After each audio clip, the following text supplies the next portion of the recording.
Fourth question. Many dentists tell me that they get price objections from their patients. What is an objection and why do you get them? Okay, an objection from a patient is it's a barrier to the sale. So in other words, they've got an issue with something and it's stopping them from proceeding to go ahead to the next stage. They've got a concern. Okay. It's a barrier. Right. Now, if you've got a price objection, for example, where you've quoted the price and the patients come back when they're not particularly happy with the price, it's normally down to something you've done previously in the selling process. Okay. So, for example, it may be you didn't spend enough time building rapport. Yep. Maybe you didn't ask the right questions. Right. Maybe when you're presenting the solution, you weren't presenting the benefits, you weren't talking emotionally. Maybe you weren't convincing enough or speaking on the patient's agenda. An objection is a concern. Is a concern. It's a to barrier go to the ahead. sale. It's a barrier to going ahead. Correct. Now, if you don't overcome the objection, the sale cannot move. You cannot move to the next step. Sometimes you might make an assumption that that's the barrier, but actually you might think cost is the barrier when it isn't. It isn't. Yeah. And so an objection is a barrier to the sale. Now, normally, not all the time, but normally the reason why you get them is something you haven't done correct in the sales process before that. Okay. Well, that ties in straight into the next question from the readers. Okay. And out of the 14,000 readers that you have, you've got a lucky reader here that asked the question.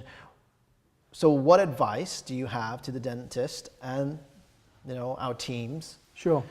When we get the price objection, because obviously we've done something wrong in the whole structure process, but then we're going to get the objection. What do we do then? Okay. Again, I would spend normally 4 hours on this material in the program. So here's the 2-minute answer again. Okay. The first mistake dentists tend to make, or team members tend to make, is they get defensive.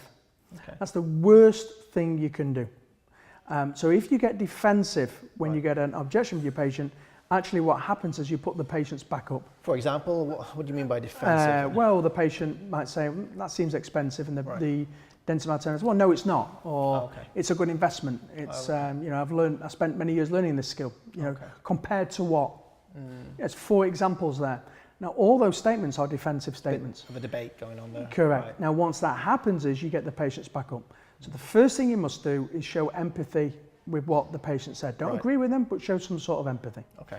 The second thing you do, once you've got empathy, you've got the relationship's okay.